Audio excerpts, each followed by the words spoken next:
मला डोक्याचा त्रास होता, मार्गिनी खूपच डोकं दुखायचं, सगळे उपचार झाले पण काही फरक पडत नव्हता. मग आम्हाला सांगितले की नारायणधामला जावा. मग आम्ही इथं आल्यानंतर ट्रीटमेंट चालू केल्या, खूप प्रमाणात फरक पडला. आता एकदम 90% मी बरी आहे.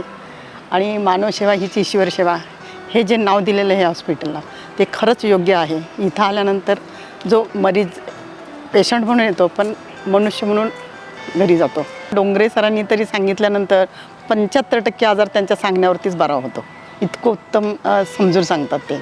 अर्धशिशीचा त्रास व्हायचा, तो खूपच म्हणजे मी बोलतासुद्धा येत नव्हतं, इतकी मी त्रास व्हायचा. मग ते गोळ्या घ्यायच्या, मी झोपून राहायचे. 2-2, 3-3 दिवस तो त्रास व्हायचा. पण आता मला तो 90 ते 95% फरक पडलेला आहे. राहण्याची व्यवस्था, खाण्याची व्यवस्था एकदम उत्तम, घरातल्यासारखंच आपलं इथं जेवण, असं वाटतही नाही हे हॉस्पिटल आहे म्हणून.